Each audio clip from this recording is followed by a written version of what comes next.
Assalamualaikum warahmatullahi wabarakatuh. Waalaikumsalam warahmatullahi wabarakatuh. Waalaikumsalam warahmatullahi wabarakatuh.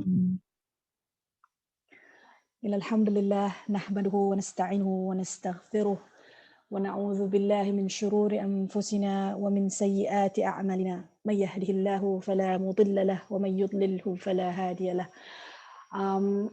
Amma ba'd, baik mbak-mbak dan saudara-saudaraku yang diberkahi Allah.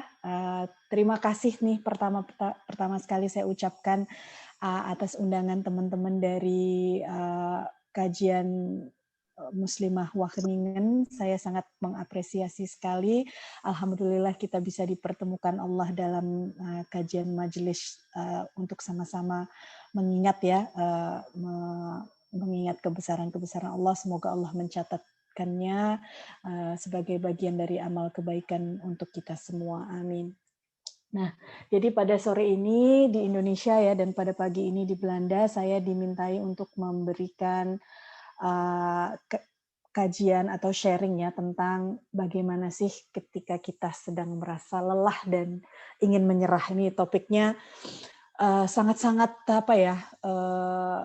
hampir semua kita pernah merasakannya. Ini terutama teman-teman yang sedang sekarang struggling untuk melanjutkan atau menyelesaikan studinya gitu ya. Dan topik ini tentunya sangat tidak jauh dari realita yang pernah juga saya alami sebagai mahasiswa yang sedang di perantauan. Nah, sebelum saya mulai ini saya mau memetakan sedikit untuk mengenal teman-teman yang ada di forum kita kali ini. Saya bisa di ini nggak raise hand nggak yang sedang studi S1, teman-teman di sini ada? Saya nggak tahu nih kalau saya sedang share screen gini, saya mau ngelihat yang raise hand gimana caranya ya? Harus ini. Oh, saya kasih tahu aja ya Ustazah. Boleh. Soalnya saya agak gaptek nih pakai Zoom nih. Yang sedang studi S1 kira-kira ada berapa nih yang raise hand nih? Saya lihat ada 3. Ada 3 ya, Masya Allah. 4. Yang sedang studi S2 ada nggak?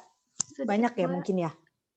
Oke, sekarang yang tadi raise hand bisa diturunkan, kemudian sekarang yang S2 silakan di raise hand. Kayaknya banyak sih, karena mostly kita di sini S2 ya, yang teman-teman di sini kuliahnya.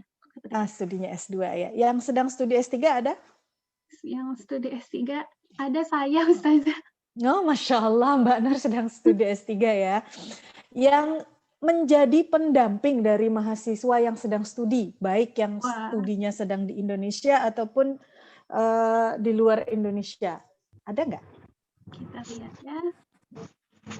Ada nih, ada 2. Dua ya. Jadi mendampingi suami yang sedang studi gitu ya?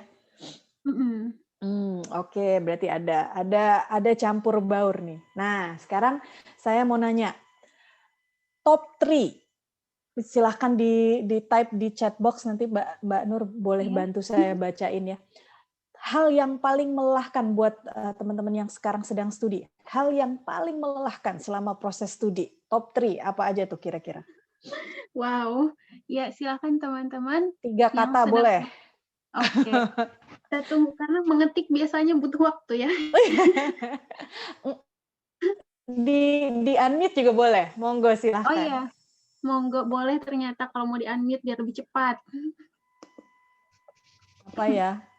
Insecurities dalam diri sendiri. Tugas SPV itu supervisor ya kalau nggak salah ya? Iya, benar.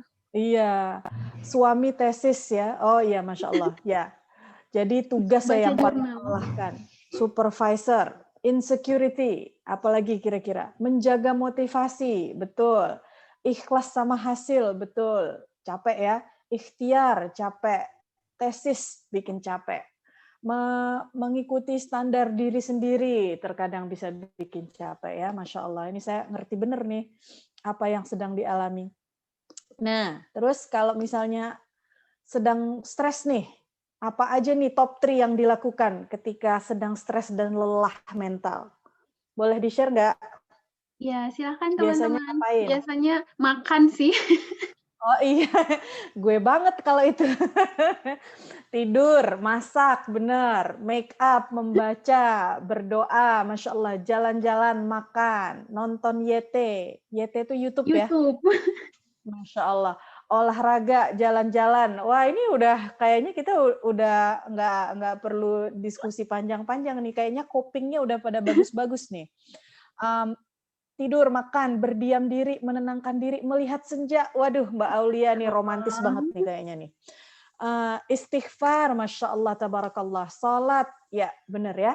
Jadi ada macam-macam cara yang sudah kita biasanya lakukan ya ketika kita menghadapi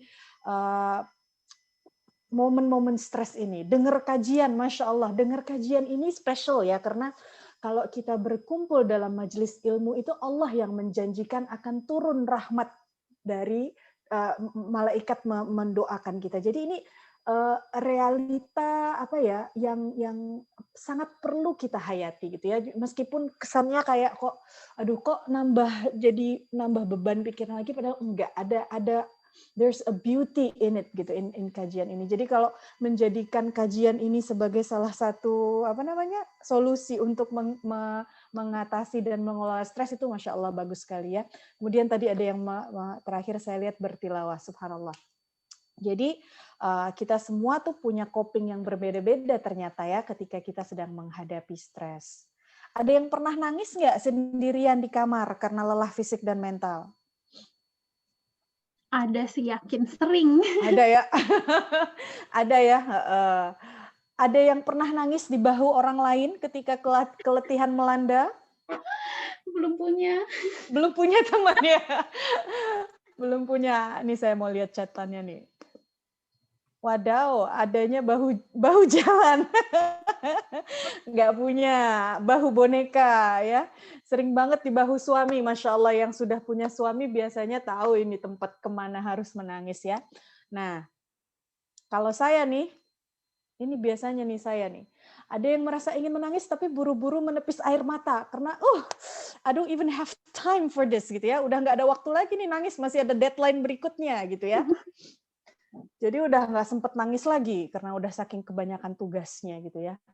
Ada yang menangis di bahu almarhum suami dulu, Masya Allah ya. Jadi kita ada yang mengatasi stres itu secara internal sendiri, ada yang membutuhkan support dan bantuan orang sekitar kita gitu ya. Ada yang kadang-kadang saking merasa udah nggak punya waktunya gitu ya, kita udah nggak sempet lagi udah nggak, we don't even have time to cry gitu ya. Nah, jadi memang cerita suka duka ini banyak sekali ya, apa yang sedang kita alami, kelelahan-kelelahan kita itu. Gitu ya. Yang jelas dari sharing yang sedikit ini aja, kita paling enggak tahu gitu ya, bahwa dalam menjalani semua ini, kita tidak sendirian, tidak hanya kita yang mengalami tantangan-tantangan seperti ini. Gitu ya. Nah, kalau melihat riset ya, ada penelitian terakhir yang dikeluarkan oleh American College Health Association. Ini kebetulan sampelnya untuk mahasiswa-mahasiswa pasca sarjana di Amerika gitu ya. Nah, mereka mendapati bahwa 66% mahasiswa pasca sarjana itu mengalami stres di atas rata-rata. Jadi setiap kita ini manusia itu akan selalu menghadapi stres gitu ya. Stres itu nanti seperti yang akan saya bahas, itu stres itu wajar gitu ya. Tapi bagi orang-orang yang sedang menjalani studi lanjut itu biasanya stresnya memang di atas rata-rata. Jadi ini juga harus kita maknai dengan baik ya.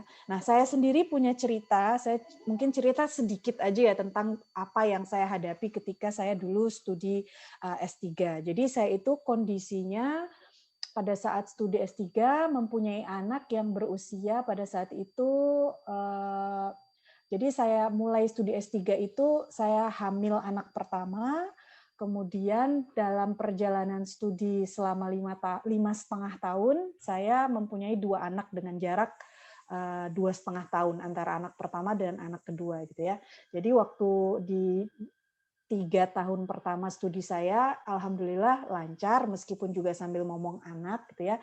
Kemudian itu saya sudah mulai merasakan pressure ketika support finansial saya itu mau habis gitu. Jadi koinnya udah mau habis, koin studi gratisnya udah mau habis. Jadi itu sangat-sangat membuat saya stres gitu ya. Di samping saya juga harus mengurusi 2 anak yang masih sangat-sangat kecil gitu. Dan selama proses transisi transisi antara mendapatkan support finansial dari satu institusi ke institusi lain itu proses yang sangat stres sekali bagi saya gitu ya. Jadi di saat-saat genting itu saya sempat memutuskan gitu ya untuk berhenti studi S3 gitu. Kayaknya udah deh. Saya seperti yang di judul tadi gitu. Sudah saya menyerah saja gitu ya. Tetapi akhirnya dengan segala macam pertimbangan saya harus berpisah dengan anak saya yang kedua. Anak saya yang kedua harus pulang ke Indonesia. Saya antarkan ke Indonesia karena kendala saya tidak mampu mencarikan dia sekolah di sini selama saya studi gitu ya. Suami saya yang kebetulan juga bekerja dan seterusnya. Jadi kendala teknis yang sangat banyak. Pokoknya di kepala saya udah ruwet gitu. Saya nggak tahu lagi harus gimana gitu ya. Akhirnya saya ambil nafas dalam, sholat istikharah, bertanya kepada teman sejawat, meminta pertimbangan banyak orang, gitu ya. Akhirnya saya mengambil suatu keputusan yang pada saat itu cukup berat, baik secara psikis, mental, fisik maupun finansial. Karena saya memutuskan kalau saya mau bisa nulis nih, mau nulis disertasi, nggak terdistraksi dengan keluarga, dinamika keluarga sehari-hari, saya harus menarik diri dari keluarga saya. Saya putuskan saya akan ngekos selama 1 semester. Jarak antara kosan saya dengan rumah yang saya kontrakin itu kurang lebih 2 blok. Jadi ya nggak jauh-jauh amat gitu. Dan selama 6 bulan itu suami saya urus sendiri, mau masak anak, masakin sendiri. Saya cuma pulang weekend ke rumah yang asli gitu. Sisanya saya akan ngontrak untuk bisa fokus nulis aja selama 6 bulan. Karena kalau enggak, koin saya dari institusi yang kedua juga akan habis lagi gitu. Jadi saya udah nggak punya pilihan apa-apa gitu ya. Nah, jadi ini cerita saya gitu. Jadi kalau misalnya teman-teman yang sekarang sedang studi menghadapi lika-liku yang sama, kompleksitas yang sama, percayalah gitu bahwa Anda tidak sendirian dan banyak sekali suka duka yang dihadapi oleh kita yang baik yang mendampingi gitu ya. Kalau dalam cerita saya, suami saya butuh pengorbanan yang luar biasa, Masya Allah. Saya akan selalu berterima kasih kepada suami saya terhadap semua pengorbanan yang beliau lakukan selama saya studi. Dan bagi Anda-Anda yang sedang mendampingi suami misalnya, juga pengorbanan yang Anda lakukan untuk mampu tetap mendukung perjuangan suami selama studi gitu ya.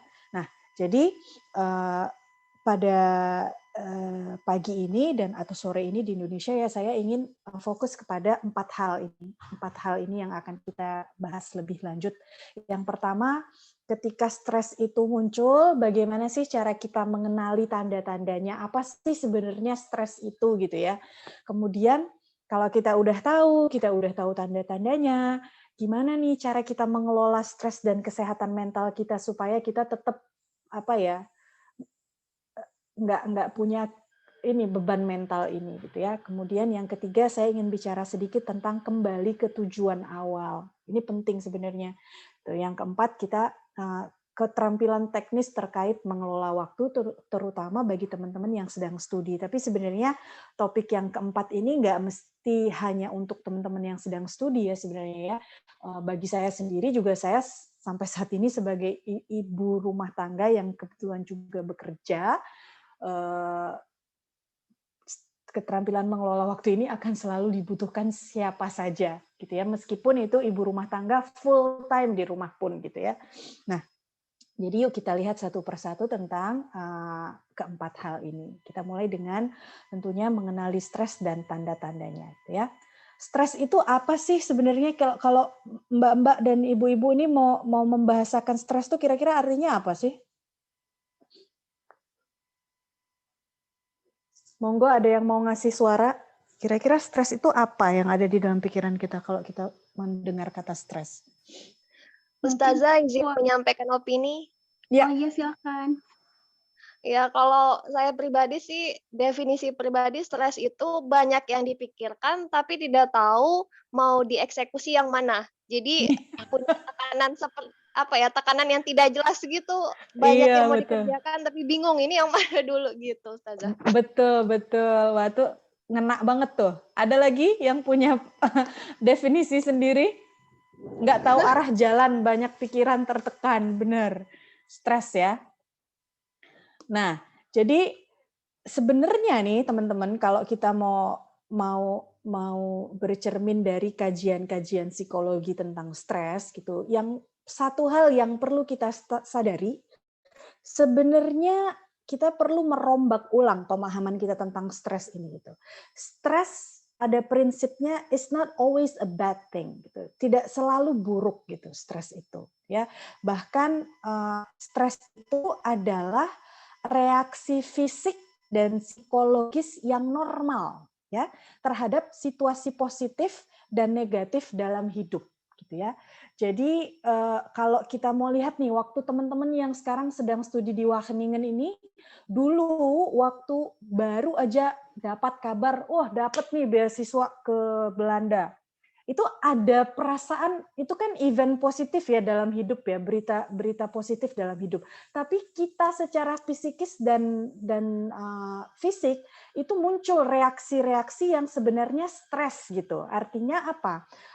Kita aduh saya mau ngapain nih, mau ngurus paspor dulu, saya terus mau bikin fotokopi ini dulu, mau bikin apa, semuanya ada rundown gitu ya, tiba-tiba ada list. Nah, jadi dalam situasi positif maupun situasi negatif, stres itu dapat terjadi, reaksi fisik dan psikologis itu bisa terjadi. Dan ini sebenarnya kalau kita mau bercermin kembali kepada Al-Qur'an, ini sebenarnya sunatullah gitu. Karena Allah sendiri Subhanahu wa ta'ala berfirman ya, bahwa kami akan menguji kamu dengan keburukan dan kebaikan itu sebagai cobaan. Jadi Allah sendiri mengatakan bahwa dengan ujian cobaan itu keburukan dan kebaikan.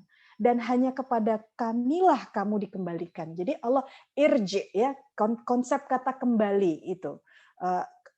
Kita kembali kepada Allah pada saat kita menghadapi momen-momen ini, momen baik dan momen buruk. Allah sendiri menyatakan di sini, keburukan dan kebaikan itu adalah cobaan. Jadi sangat dekat dengan definisi stres tadi, karena situasi positif dan situasi negatif dalam hidup pun itu akan memunculkan reaksi fisik dan psikologis pada kita. Jadi itu mungkin satu yang harus kita sadari dulu. Nah, di dalam ilmu psikologi kita itu mengenal yang namanya sebenarnya dua ya kategori besarnya, yang namanya good stress sama bad stress. Terus di atasnya lagi bad stress itu mungkin kalau bisa dikatakan saya bahasakan tuh namanya ugly stress gitu ya, yang paling udah jelek banget gitu. Kalau misalnya kita bisa kategorikan secara klinis, mungkin bisa masuk ke dalam kategori clinical depression gitu.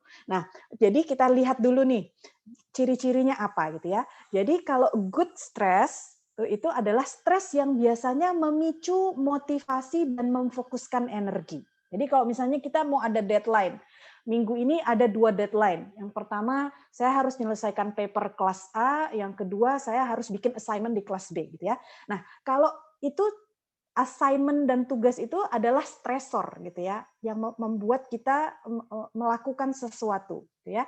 Nah, kalau seandainya itu memicu motivasi kita, membuat kita bisa fokuskan energi, oke kalau gitu setengah minggu saya habiskan untuk yang A dulu, setengah minggu lagi saya habiskan untuk yang B. Kita bisa fokus.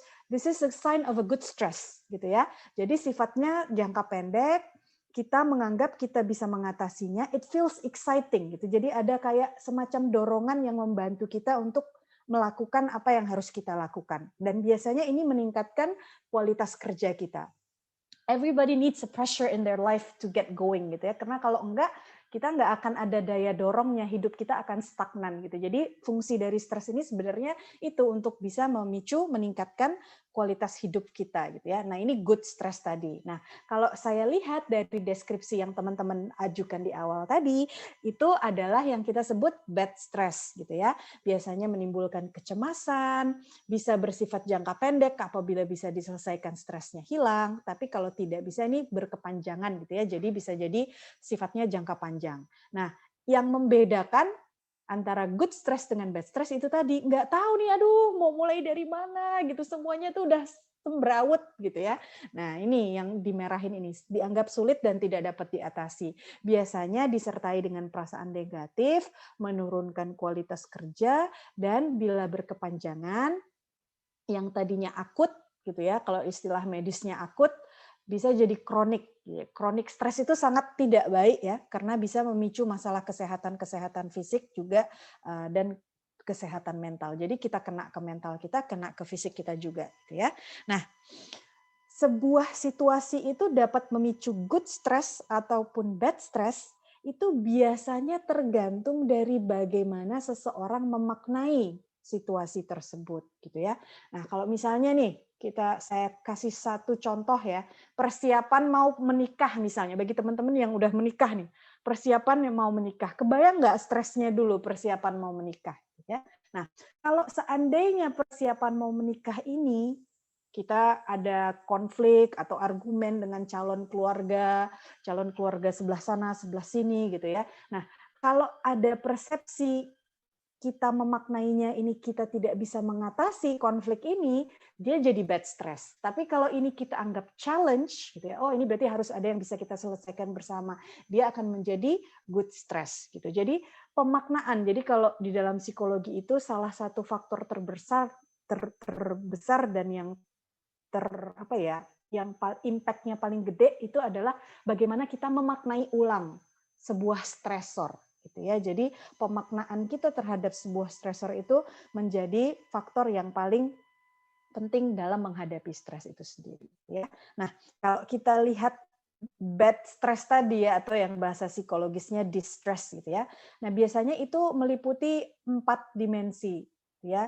Ada aspek berpikirnya, ada aspek emosinya, ada aspek ke perilaku kita, ada ke aspek fisiknya. Ciri-cirinya apa sih?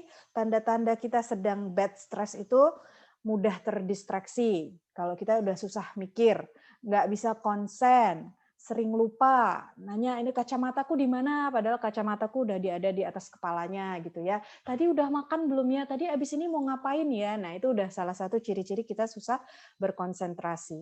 Kalau secara emosional, susah rileks, mudah tersinggung, cepat sedih, cemas. Ya, nah ini bagi teman-teman nih yang tidak sedang mengalami studi misalnya ya, yang sedang mendampingi suami misalnya.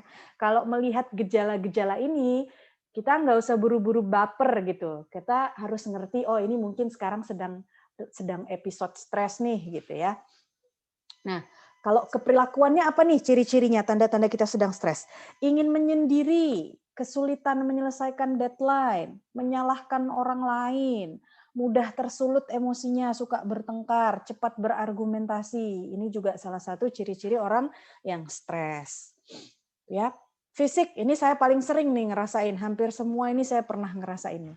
Cepat letih, tegang otot leher atau bahu, ya, detak jantung cepat biasanya karena kita overstimulasi ya, terstimulasi terus gitu ya. Sehingga apa yang terjadi biasanya kita jadi susah tidur, ya.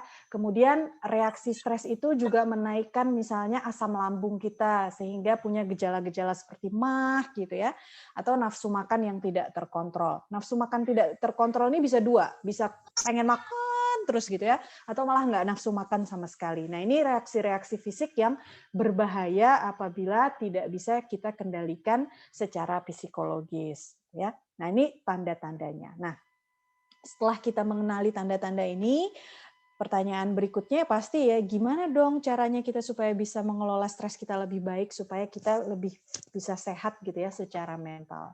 Gimana? Salah satu faktor penting dalam mengelola stres seperti yang sudah saya katakan tadi adalah bagaimana kita mempersepsikan stres itu sendiri. Ya. Nah, pertama kita kenali dulu stresornya. Stresornya ini faktor eksternal atau faktor internal. Faktor yang bisa dikontrol atau yang tidak bisa dikontrol, gitu ya. Nah, bagi kita yang menganggap, tapi sebelum saya ke sini saya mau tanya dulu nih. Saya mau mendiagnosa dulu nih. Kalau ketidakcocokan atau ketidakpuasan dengan advisor atau supervisor, ini faktor eksternal atau internal stresornya ini? Ada yang mau coba? Internal. Ketidakpuasan dengan advisor. Internal. Kenapa internal? Ada yang jawab eksternal, ada yang internal. Dua-duanya. Dua-duanya ya. Jadi kalau tidak cocok, ada aspek subjektifnya ya. Ada aspek ini kok gue ngerasa kok ini supervisornya gini banget sih gitu ya. Bisa jadi itu perasaan kamu aja gitu, padahal supervisornya nggak gitu. Itu faktor internal. Kalau faktor internal, gampangan mana mengontrol faktor internal atau faktor eksternal? Internal.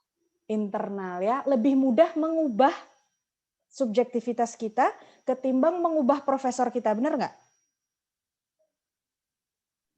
Benar, Ustazah. Nah, jadi kalau seandainya kita melihat si advisor itu sebagai faktor eksternal, bisa-bisa kita tidak bisa menyelesaikan stres kita karena kita merasa kita tidak bisa mengontrol dia, akhirnya berkepanjangan deh stres kita. Tetapi kalau kita ubah pemaknaannya, ini jangan-jangan subjektivitas saya aja nih. Gimana nih caranya? Misalnya dia kita anggap berkata kasar gitu ya. Nah, kita anggap berkata kasar, menurut dia kan enggak, menurut kita kan iya. Nah, gimana nih caranya supaya kita bisa ketemu di tengah untuk menyampaikan ke advisor kita gitu. Atau misalnya dia kita merasa, ini saya harus garis bawahi, kita merasa dia nggak punya waktu untuk kita. Kalau dari perspektif dia mungkin tidak seperti itu memaknainya. Dia memaknainya misalnya pada saat pasca sarjana dia mengharapkan ekspektasi dia studentnya semua udah harus bisa belajar secara independen gitu. Jadi kita harus bisa memaknai ulang gitu ya. Nah, contoh berikutnya ketidakmampuan mengelola waktu. Ini faktor eksternal atau faktor internal kira-kira nih? Internal kali ya. Internal ya. Jadi sesuatu yang sifatnya ada di dalam diri kita tidak punya kemampuan itu. Tadi seperti yang sudah saya bilang, kalau dia internal, biasanya dia lebih mudah dikontrol dan lebih mudah untuk dikelola. Ya, jadi tinggal bagaimana cara kita untuk melengkapi diri kita dengan skill mengelola waktu, gitu ya. Bagaimana dengan kendala finansial? Ini kira-kira faktor eksternal atau internal?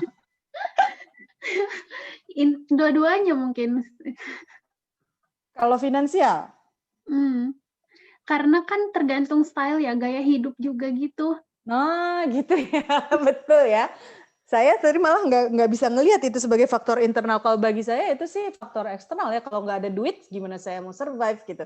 Tapi bisa jadi aja duit yang 1.200 euro bagi satu orang itu udah turah banget, bagi orang lain itu udah menyetreskan banget gitu ya. Jadi ternyata ada faktor internalnya juga dalam memaknai kendala finansial itu sendiri gitu ya.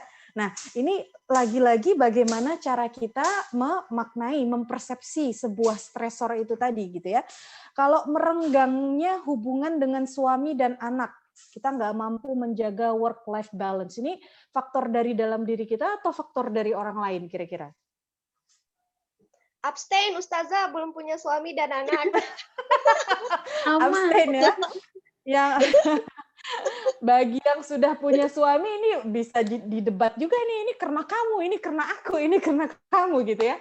Nah, jadi memang kita tuh harus bisa memaknai ulang. Ini skill kognitif ya. Jadi skill itu bukan hanya pada kemampuan kita memegang alat, pada kemampuan kita melakukan tes-tes. Ini skill kognitif. Gimana sih kognitif kita, kemampuan berpikir kita itu bisa kita olahragain, bisa kita train, bisa kita latih untuk melihat sebuah peristiwa, sebuah stresor dengan cara yang berbeda. Ya, nah, lantas gimana nih cara kita mengelola hal-hal seperti ini? Gitu ya. Yang pertama dan terutama kalau kita lihat, kalau kita baca literatur psikologi itu biasanya nggak ada tips untuk kembali kepada sang pencipta itu tuh biasanya tips nomor 8 dari 10 list gitu ya. Itu tergantung selera lah gitu ya kalau menurut psikologi barat seperti itu. Tapi memang ada penelitian empiris yang mengatakan orang-orang yang mempunyai religiusitas yang tinggi biasanya mereka lebih mampu untuk mengendalikan atau mengelola stresnya. Tapi buat kita yang orang muslim, ini adalah strategi kita pertama, dan kalau saya berani bilang lagi strategi kita satu-satunya gitu. Karena apa? Karena dengan membaikkan hubungan kita dengan Allah, Allah yang akan membuka pintu jalan dari pintu-pintu yang tidak akan kita sangka-sangka untuk memperbaiki hubungan kita dengan orang lain dan hubungan kita dengan diri sendiri. Jadi yang pertama sekali dan terutama adalah kembali ke Allah dan put your trust in Him. Karena Allah sendiri yang mengatakan bahwa tidak ada suatu musibah apapun yang menimpa diri kita kecuali dengan izin Allah, ya. Dan barang siapa yang beriman kepada Allah, niscaya Allah akan memberikan petunjuk ke dalam hatinya, dan Allah itu mengetahui segala sesuatu. Jadi kita nggak usah repot, lifeline kita itu apa ya, tali hidup kita itu cuma satu antara kita dan Allah gitu. Barang siapa yang menyerahkan semuanya kepada Allah, Allah pasti, ini janji dari Allah. This is kalam of Allah, ya, akan memberikan petunjuk ke dalam hati kita, ya. Kemudian Allah mengatakan wa may yatawakkal 'alallahi fahuwa hasbuh. Cukup Allah itu bagi kita, cukup. Jadi tanpa ada tips kedua pun sebenarnya kajian kita udah selesai, udah cukup gitu ya. Jadi barang siapa yang bertawakal kepada Allah, Allah akan mencukupinya, ya. Dan mintalah pertolongan kepada Allah dengan sabar dan salat, kata Allah. Sesungguhnya yang demikian itu berat, benar-benar berat, kecuali bagi orang-orang yang khusyuk. Jadi Allah sebenarnya udah memberikan obat bagi kita setiap muslim tanpa harus berpendidikan tinggi-tinggi pun, tanpa harus sekolah psikologi tinggi-tinggi pun, sebenarnya secara intuitif kita sudah mengetahui kemana dan bagaimana harus kita kembali.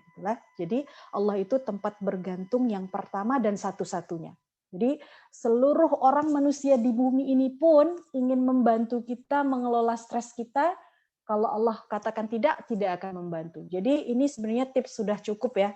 Nah, kalau kita mau runutkan lagi ke bawah, bagaimana kita bisa membantu diri kita untuk coping, ya, secara praktis. Kalau kita mau meminjam dari ilmu psikologi, tips keduanya adalah self-care. Jadi kalau kita sudah kembalikan seluruhnya itu, ya, kepasrahan kita kepada Allah, ada perasaan ease, ya, ada perasaan lega yang mungkin nggak bisa dideskripsikan kecuali bagi orang-orang yang mengalaminya gitu, ya. Nah, kalau sudah mulai ada perasaan seperti ini gitu, ya, nikmat dari Allah ketika sedang menghadapi cobaan ini, ada nikmat perasaan ease gitu, ya. Nah, kita harus memberikan diri kita hak-haknya gitu, ya. Jadi sayangi diri kita terlebih dahulu gitu, ya. Ini yang kita kalau di ilmu psikologi itu disebut self care gitu, ya.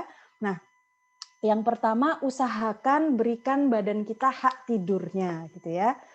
Jadi kalau misalnya kurang, saya sangat mengerti sekali yang namanya sedang studi itu tidur 8 jam itu rasanya luxury, ya, kemewahan gitu, ya. Nah, kalau misalnya tidak mampu memberikan badan kita hak 8 jam tidur ini, paling tidak lakukan power nap selama 20 sampai 30 menit di sela-sela hari kita untuk membantu badan-badan kita renew lagi, recharge lagi gitu, ya. Kemudian makan teratur. Jika terkendala secara finansial, maka berpuasalah, ya, karena ada berkahnya di sana dalam berpuasa. Dan juga dicontohkan oleh Rasul SAW ketika memang tidak ada makanan, maka Rasulullah pun berpuasa. Jadi kalau seandainya kita merasa kendala finansial itu adalah kendala eksternal, kita kan panik, ya.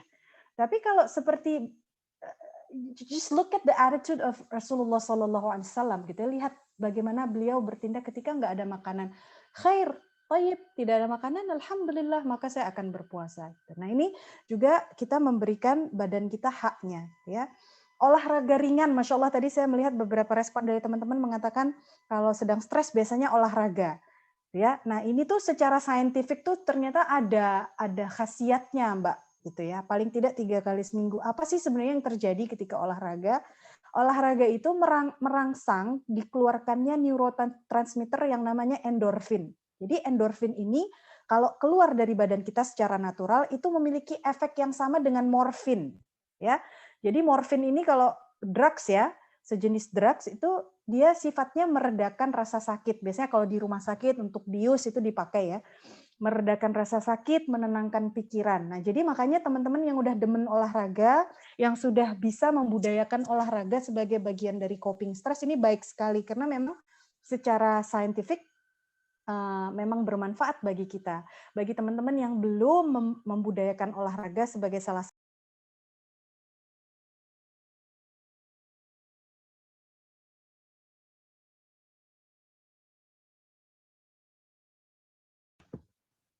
Assalamualaikum, maaf ini terputus ya? Oh iya, kayaknya ustazahnya terlempar dari Zoom. Kita tunggu aja. Kita tunggu. Atau mungkin kepencet kali ya. Bisa jadi, Kak. Ya, nanti biar dihubungin dulu ya.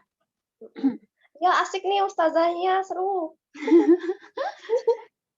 Iya, karena membahasnya dari segi ini juga ilmu apa? Akademik gitu. Ustazahnya ini ya, dosen juga kan Nur ya? Iya, Kak. Dosen di Kastra. Madinah. Wah, meet up yuk sama ustazah.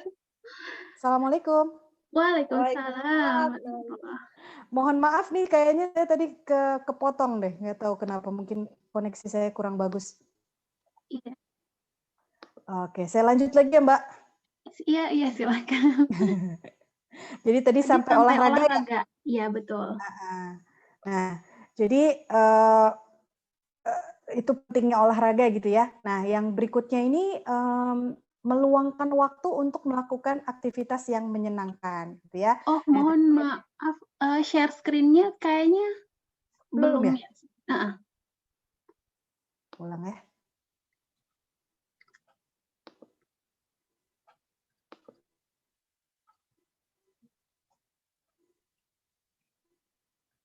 Udah belum ya? Belum. Mungkin masih loading. Kalau saya stop dulu, saya ulang lagi. Bismillah.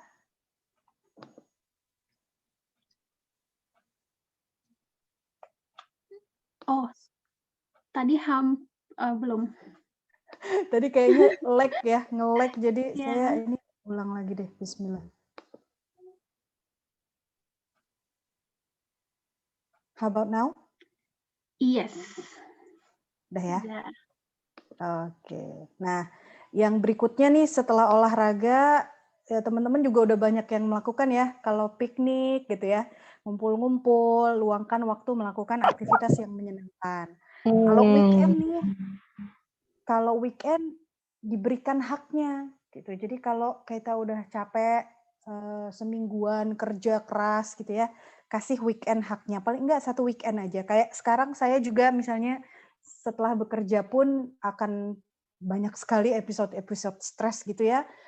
Saya udah komit pokoknya antara kalau di Saudi itu weekendnya Jumat sama Sabtu gitu ya. Jadi kalau Kamis malam tuh saya biasanya saya nggak mau ngapa-ngapain lagi, saya pokoknya mau family time gitu. Nanti kalau misalnya saya ada kerjaan yang lebih, saya harus misalnya ngoreksi tugas mahasiswa itu saya luangkan waktu di Sabtu. Jadi paling enggak Jumat itu saya full mau, namanya kadang-kadang saya bilang family time, kadang-kadang saya bilang lazy time, pokoknya saya maunya relax gitu, saya nggak mau pikirin kerjaan gitu ya. Nah, yang ketiga, setelah kita kembali ke Allah, kita self-care diri kita sendiri, kita harus bangun yang namanya social support system. Jadi support system sosial kita itu juga harus ada untuk membantu menahan benturan stres itu gitu ya. Kalau kita kebiasaan menyendiri, kadang-kadang tuh kita jadi hanyut dalam pikiran kita sendiri gitu. Jadi kadang-kadang tidak ada yang mampu untuk melihatkan bagaimana cara menginterpretasikan situasi dari perspektif lain. Nah, jadi kalau udah kebanyakan isolasi, takutnya jadi kita nggak tahan benturan stres ini tadi gitu. Jadi bagusnya kita curahkan kegundahan hati kita kepada seseorang yang kita percayai. Meskipun mungkin belum punya pasangan gitu ya, tapi paling nggak ada teman yang bisa kita percayai untuk mendengarkan curhatan-curhatan kita gitu. Kemudian bagi teman-teman yang mengambil peran ini, bagi teman-teman yang mengambil peran dicurhati teman yang sedang stres, just be the ears gitu. Artinya pinjamkan telinga kita untuk mendengarkan gitu. Enggak kita cuma butuh mendengarkan, kita tidak butuh menghakimi, kita tidak butuh memberikan komentar-komentar yang sifatnya merusak mood teman kita gitu ya. Berikan masukan mungkin hanya ketika kita diminta gitu. Enggak usah menceramahi gitu ya istilahnya mungkin ya. Nah, kalau misalnya nih kita termasuk tipe yang sulit untuk mencurahkan isi hati, tipe yang sulit untuk curhat sama orang lain, paling enggak ngobrol ringan dengan keluarga atau ngobrol dengan teman-teman tentang hal-hal yang menyenangkan gitu ya, yang suka jahit menjahit kah, bahas video di YouTube tentang jahitan kah, bikin project sampingan apa, bikin quilting kah apa gitu. Pokoknya yang get your mind off the stress gitu ya. Jadi kita butuh support system ini. Bagi teman-teman yang masih punya orang tua, make sure ini juga bukan hanya sekedar tips mengelola stres sebenarnya, ini mencari berkah ini sebenarnya. Make sure kita telepon orang tua kita WhatsApp orang tua kita video call mereka bila memungkinkan gitu ya. Minta terus doa kepada orang tua kita. Ini sebenarnya strategi yang sampai sekarang pun saya masih selalu, alhamdulillah, saya masih punya 2 orang tua saya masih ada, saya selalu minta doa kepada orang tua saya. Saya sakit sedikit, saya minta doa. Saya mau suntik, kemarin saya baru mau suntik vaksin COVID, saya minta doa. Saya mau ada presentasi ini, saya minta doa gitu. Jadi memang mereka itu bagi saya support system terbesar saya gitu. Meskipun cuma dibilangin sama orang tua saya, general, kayak mama selalu mendoakan gitu ya. Itu tuh rasanya udah gitu, tenang banget gitu. Nah, jadi bagi teman-teman yang masih punya orang tua, reach out gitu ya. Kalau hubungannya baik dengan orang tua, reach out. Kalau hubungannya tidak terlalu baik, nanti mungkin kita bisa adakan sesi khusus untuk menjembatani dengan hubungan orang tua yang tidak terlalu baik gitu ya. Nah, yang ketiga ini kembali ke tujuan awal. Nah, ini penting banget untuk keep your eyes on the prize gitu ya. Evaluasi ulang. Semua rangkaian peristiwa yang selama ini memicu stres itu perlu dievaluasi ulang. Tanya, why am I here? Kenapa saya berada di sini sekarang? Kenapa saya melakukan ini in the first place? Gitu ya. Jadi kita harus tetap menuju visi awal kita tadi. Jadi kalau dalam ilmu psikologi organisasi, visi itu kayak guiding light gitu. Visi itu kayak cahaya di ujung sana yang menuntun kita untuk sampai ke finish line. Jadi kita harus, kalau kadang-kadang pas lagi stres itu kan semuanya gelap ya gitu, kayak wah nggak jelas nih saya mau kemana nih jalannya, mau belok kiri belok kanan gitu. Asal guiding light-nya ada di sana, kita selalu akan kembali kepada visi itu gitu ya. Nah, kadang-kadang nih yang membuat menjadi agak kompleks, kadang-kadang dorongan kita untuk melakukan studi itu sumbernya eksternal gitu. Misalnya, wah aku mau nambah gelar satu lagi di belakang namaku gitu. Jadi motivasinya mungkin masih eksternal gitu ya. Tapi kalau sumbernya dorongan kita studi di awal itu internal dan itu kuat, biasanya kita lebih mampu bertahan gitu.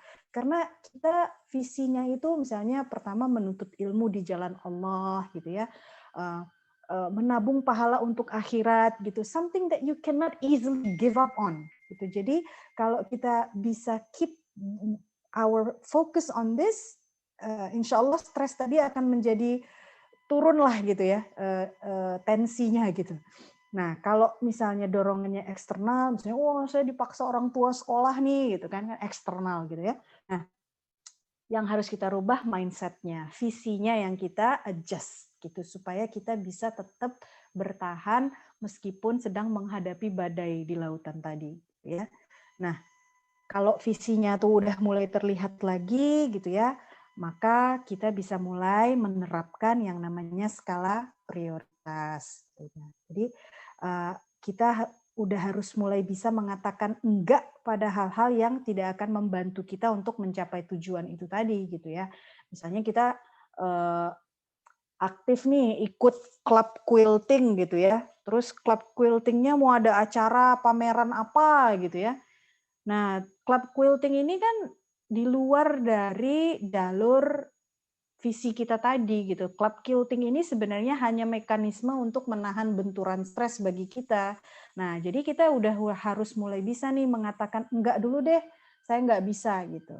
Nah, jadi kalau kita udah tahu visinya apa, kita bisa lebih mampu mengatakan tidak. Nah, ketika kita mulai nih mensortir lagi, menerapkan skala prioritas ini udah mulai kepada keterampilan teknis, gimana cara kita bisa mengelola waktu. Nah, sebenarnya nih kurang terampilnya kita mengelola waktu itu, terutama yang lagi pada kuliah, ini biasanya berakar dari kultur belajar kita yang sangat terstruktur. Jadi kalau misalnya kita selama S1 itu belajarnya tuh, oh pokoknya deadline minggu depan, deadline 2 minggu lagi, saya belajar 3 kali, terus ada assignment ini, assignment itu. Gitu ya. Semua kurikulum itu sifatnya terstruktur. Tapi kalau udah pada level pasca sarjana, ada perubahan paradigma belajar. Dari yang semuanya terstruktur, sekarang menjadi tidak terstruktur. Ini sangat mengerikan ya, sesuatu yang tanpa struktur itu sebenarnya pemicu stres yang sangat besar. Ya. Jadi kalau situasi environment belajarnya itu tidak terstruktur, itu menuntut mahasiswa menjadi pembelajar mandiri dan pembelajar sepanjang hayat. Gitu. Yang mampu menetapkan target belajar dan waktu belajarnya sendiri. Karena nggak ada yang akan nyuruh-nyuruh nih, ada dosen yang akan nginget-ngingetin. Saya dulu juga waktu S3, saya bingung. Dosen pembimbing saya, what do you have for me now? Setiap ketemu, nanyanya gitu, what do you have for me now? It's like, what do I have for you? I don't know what I have. You're supposed to tell me what to have. Gitu kan, saya juga bingung waktu awal-awal studi S3 dulu. Saya bingung, kok advisor saya nanyanya gini gitu. Akhirnya jadi setelah 1,5 tahun, 1,5 tahun kalau untuk studi S3 itu cukup ya nggak terlalu lama ya gitu. Tapi kalau Anda sedang studi S2, 1,5 tahun udah kehabisan waktu gitu. Tapi paling enggak kesadaran itu butuh dibangun cepat gitu. Kita nggak akan ada supervisor yang ngejar-ngejar kita, no way. Kita itu harus bertanggung jawab terhadap jadwal dan target belajar kita sendiri gitu. Jadi itu yang perlu diingat, paradigma kita harus berubah. Kita yang men-set target belajar kita sendiri, kita yang tahu kapan kita harus belajar ya. Nah, gimana dong lantas caranya supaya kita bisa mengelola waktu kita lebih baik dengan adanya lingkungan belajar yang tidak terstruktur ini gitu. Yang pertama, kita mungkin kalau selama ini merasa overwhelmed, kita list dulu, kita track dulu waktu kita yang ada selama 24 jam itu kita habiskan untuk apa aja sih gitu ya. Ini mungkin bisa dilakukan secara manual atau ada aplikasi time management, itu banyak ya di Android atau iPhone. Cek apa aja yang kita lakukan selama 24 jam ya. Berapa lama kita YouTubean? Dari kalau misalnya kita bisa tidur 8 jam, 24 kurang 8, 16 jam waking hour kita. Dari 16 jam ini berapa lama kita habiskan waktu untuk YouTubean? Berapa lama kita habiskan waktu untuk WhatsAppan? Berapa lama kita habiskan waktu untuk Instagraman misalnya? Cek jadwal kita, track gitu ya. Kemudian setelah kita tahu nih yang mana nih yang waste-nya, yang sampah-sampah dari waktu ini yang mana? Kita lantas kita akan mengevaluasi waktu kita sendiri yang tadi. Dari semua kegiatan yang udah di-track tadi, yang mana yang bisa membantu kita untuk mencapai ketujuan itu, yang mana yang enggak. Ya. Nah, setelah kita udah evaluasi, kita bisa lingkarin. Oh, kalau hari ini saya YouTuber-nya 2 jam, plus Instagraman 1 jam, itu udah habis 3 jam sia-sia. Gitu ya. Nah, sekarang kita butuh memprioritaskan waktu kita.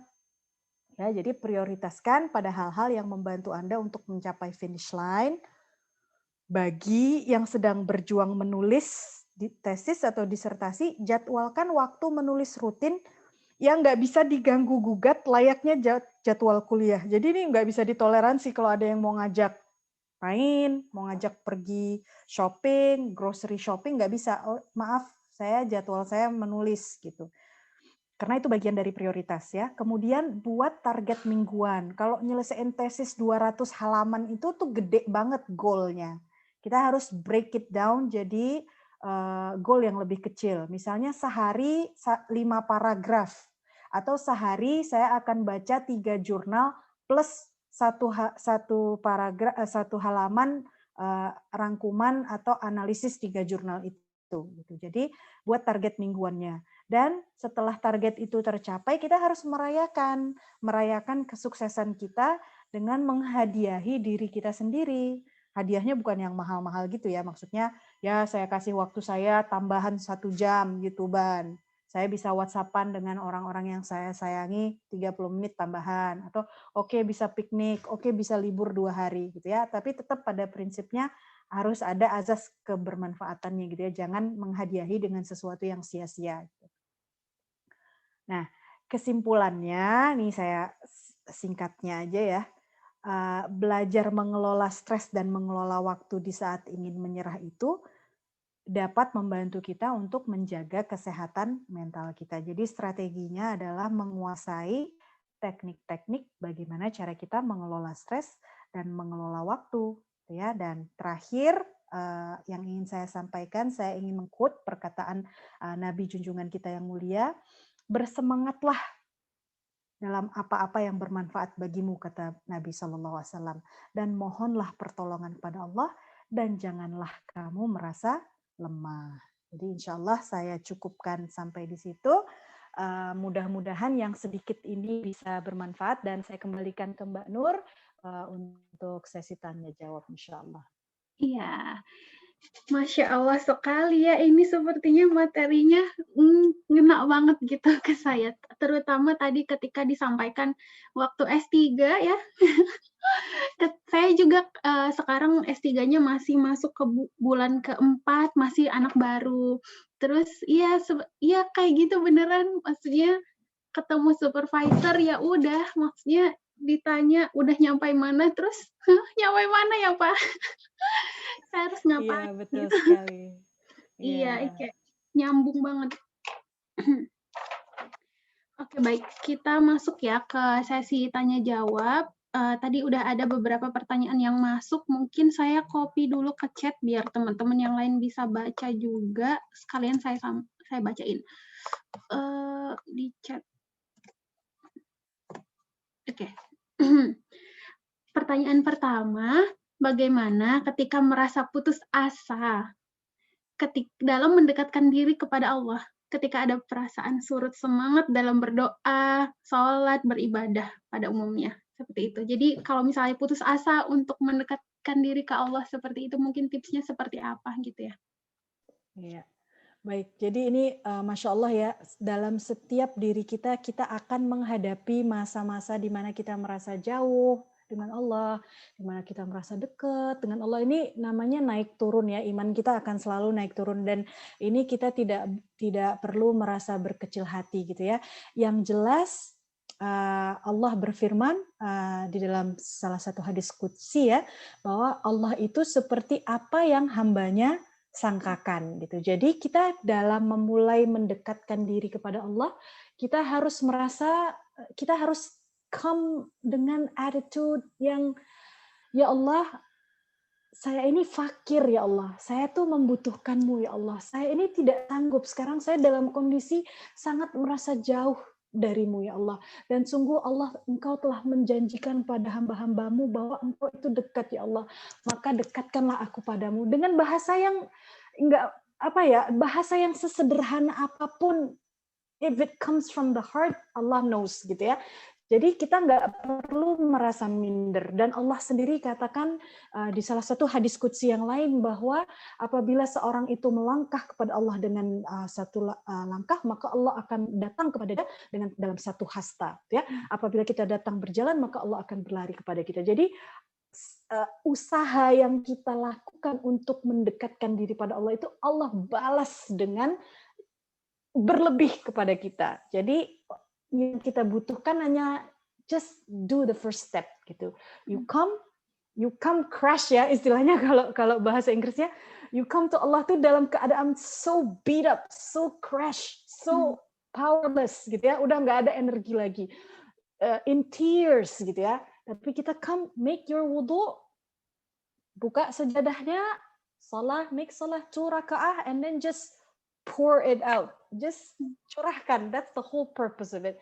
Bahkan ketika kita tidak mempunyai kata-kata apapun, just sit there. Just enjoy, absorb the stillness gitu. It's so beautiful. Bahkan dalam hal-hal seperti ini, you will feel the beauty. Tapi ya mungkin ya, seperti layaknya berolahraga pun gitu ya, it takes practice gitu. Tapi mungkin resep yang pertamanya adalah kita datang dengan humility itu tadi. Kita datang dengan perasaan sepenuh-penuhnya kefakiran. Karena memang kita ini fakir, kita nggak punya apa-apa selain apa yang Allah beri kepada kita gitu. Jadi itu salah satu tips ya yang mungkin bisa kita lakukan ketika kita sedang jauh dengan Allah. Dan perlu diingat dalam setiap manusia itu akan melalui fase jauh, dekat, merasa tidak worthy gitu ya, sometimes ya, kadang merasa yang paling, kadang tuh kita suka merasa spesial banget, Allah membantu aku banget, tapi kadang-kadang I'm not worthy gitu ya. Nah itu perasaan yang akan selalu muncul. Jadi memang strateginya selalu berjuang untuk itu ya, selalu semangat dan bermujahadah insya Allah. Iya, semoga ini ya menjawab pertanyaannya, karena bener banget ya, kalau misalnya dari diri sendiri aja kita merasa kayaknya aku nggak layak nih berdoa ke Allah gitu, itu udah bisikan setan yang sangat besar banget gitu. Jadi seperti kata Betul sekali. Nggak ada orang yang tidak berhak untuk bertemu dengan Tuhannya gitu ya. Bahkan kalau kita lihat sebesar-besarnya dosa ya, adalah dosa syirik ya, dosa kufur kepada Allah. Bahkan orang kafir pun kalau kita baca di Quran itu ya, ketika Allah ombang-ambingkan di lautan, udah nggak punya siapa-siapa lagi bergantung, memohon kepada Allah dikabulkan oleh Allah. Bayangkan gitu ya, yang kafir pun, yang musyrik pun diperlakukan seperti itu oleh Allah, didengarkan Allah sebab Allah itu dekat gitu. Jadi ya itu teknik setan itu untuk menjauhkan kita, tapi just fight. Insya Allah you will find the solace, you will find the peace in being with Allah. Iya. Oke, baik. Kita masuk ke pertanyaan kedua. Tadi ini pertanyaannya, bagaimana kalau misalnya di sekitar... Ya, maaf. Ya. Pertanyaannya, bagaimana kalau misalnya di sekitar kita tidak ada... merasa pantas ya. dalam diri mendekat diri kepada Allah. Ya, enggak, yang itu boleh.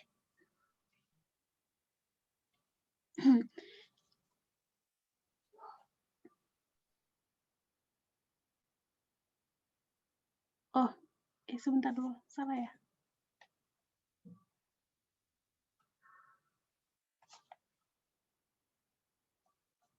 Halo?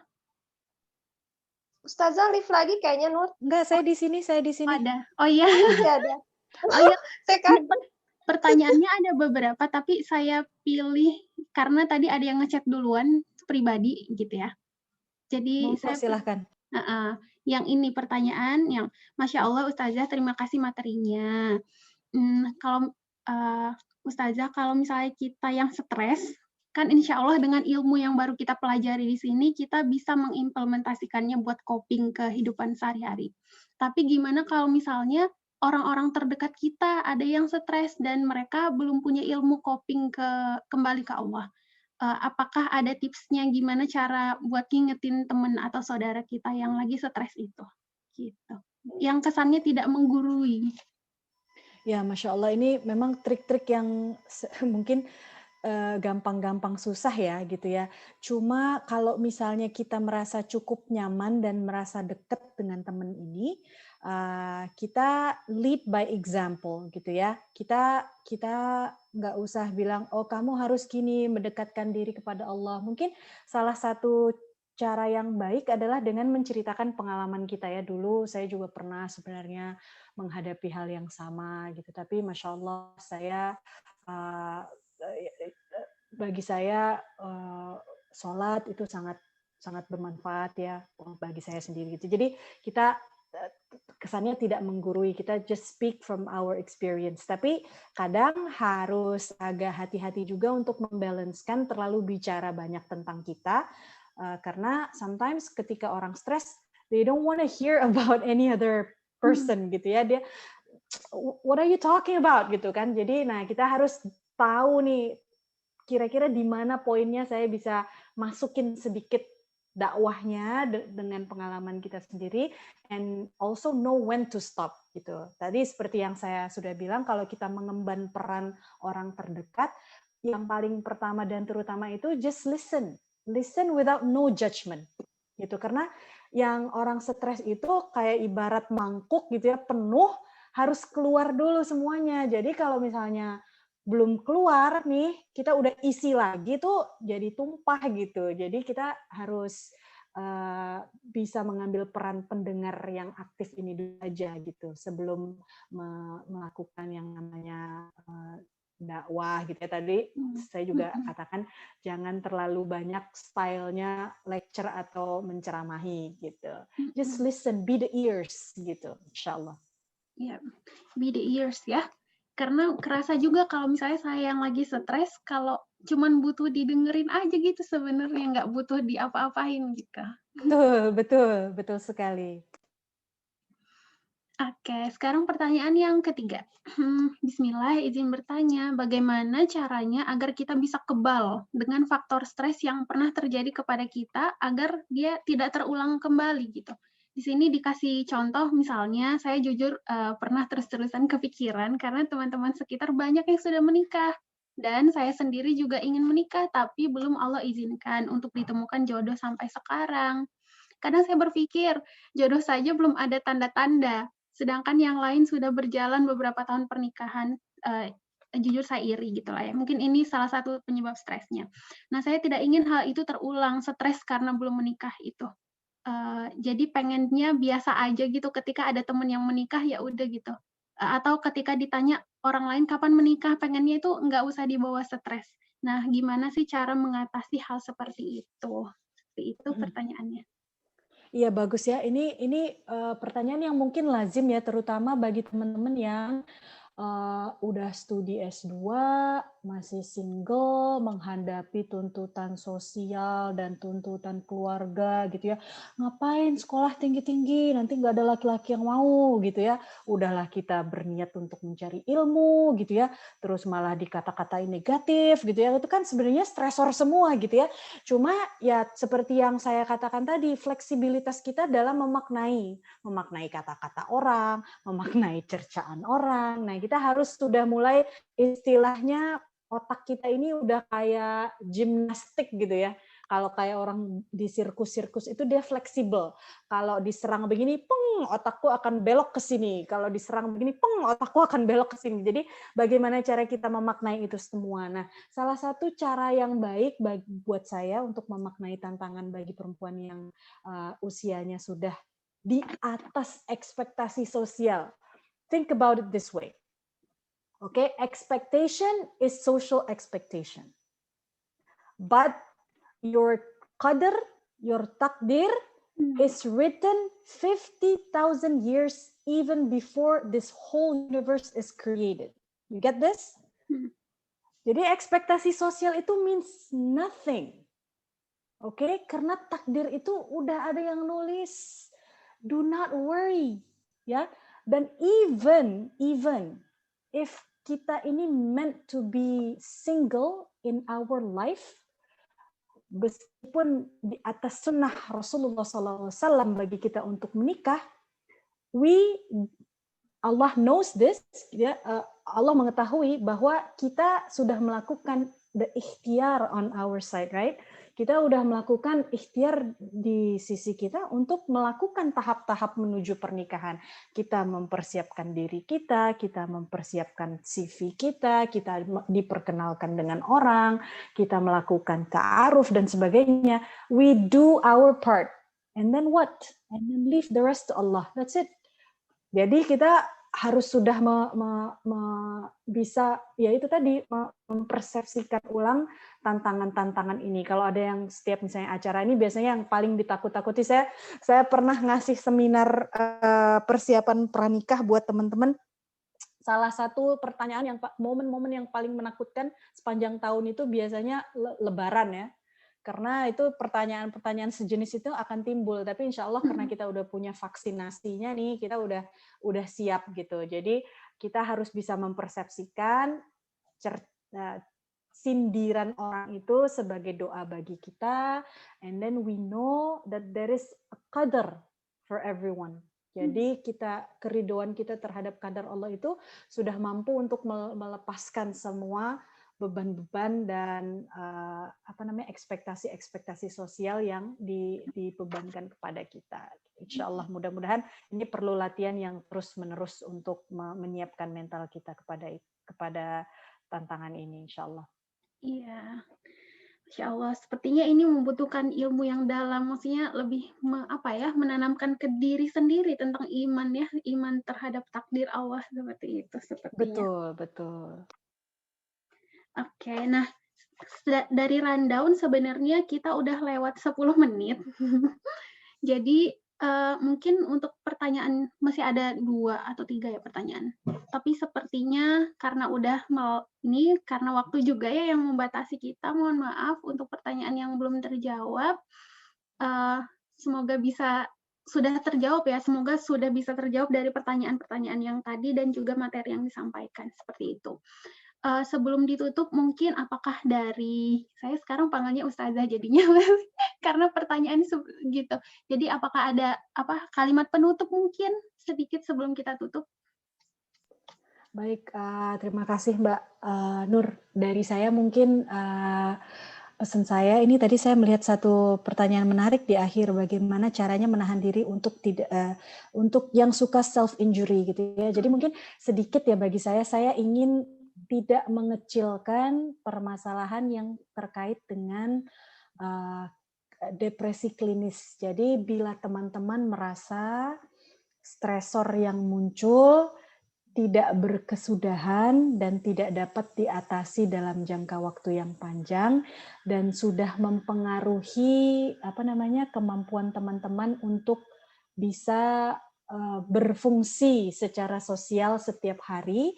Nah, ini saya sarankan teman-teman untuk seek professional help, artinya mendapatkan bantuan profesional, misalnya pergi ke counselor di sekolah dan sebagainya gitu ya. Karena emang ini membutuhkan penanganan yang sifatnya lebih detail gitu. Jadi tapi bagi teman-teman yang pada umumnya menghadapi stres dalam level yang tetap bisa berfungsi secara sosial, semoga harapannya beberapa tips yang saya sudah bagikan tadi dapat membantu kita untuk mengelola stres dan mengelola waktu kita. Mungkin itu saja Mbak Nur yang bisa saya sampaikan. Baik, juga berhubung sepertinya di Indonesia udah mulai masuk waktu maghrib ya. Jadi mohon maaf pertanyaan yang ada tidak terjawab, mohon maaf ya. Insya Allah nanti rekamannya akan di-share ke teman-teman sekalian. Kalau buat materi PDF-nya, oh ya ini ada yang tanya, apakah boleh di-share gitu ya, Kak? Insya Allah nanti saya bisa share ke Mbak Elif ya, saya bagikan PDF-nya. Iya, oke baiklah. Oke, segitu aja mungkin pertemuan kita kali ini. Semoga ilmu-ilmu yang kita dapatkan hari ini bisa menjadi berkah ya, bisa berkah untuk kita semuanya. Juga terima kasih jazakillahu khairan untuk Ustazah Dian atas semua ilmu-ilmunya. Semoga jadi pahala jariah. Buat teman-teman yang sudah hadir, mohon mengisi link feedback. Ya, tadi udah dikirimin sama adminnya, mohon diisi ya buat kebaikan untuk supaya lebih baik lagi ke depannya kegiatan ini. Segitu aja mungkin mari kita tutup kegiatan hari ini dengan mengucapkan hamdalah. Alhamdulillah. Mari kita beristighfar, astagfirullah, dan mari kita tutup dengan doa kafaratul majelis. Subhanakallahumma bihamdik, asyhadu an la ilaha illa anta, saya undur diri. Wassalamualaikum warahmatullahi wabarakatuh. Waalaikumsalam warahmatullahi wabarakatuh. Terima kasih, jazakumullah khair semua panitia dan peserta. Assalamualaikum. Waalaikumsalam warahmatullahi wabarakatuh. Jazakallah khair. Jazakallah khairan Ustazah. Terima kasih semuanya. Waalaikumsalam. Terima kasih. Semoga ketemu lagi di kajian selanjutnya. Insya Allah. Asik nih teman-teman, bagus. Makasih Kak. Keren. Assalamualaikum warahmatullahi wabarakatuh. Waalaikumsalam warahmatullahi wabarakatuh. Maaf ya.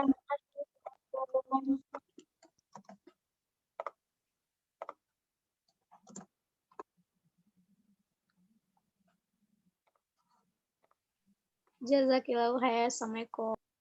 Waalaikumsalam warahmatullahi wabarakatuh.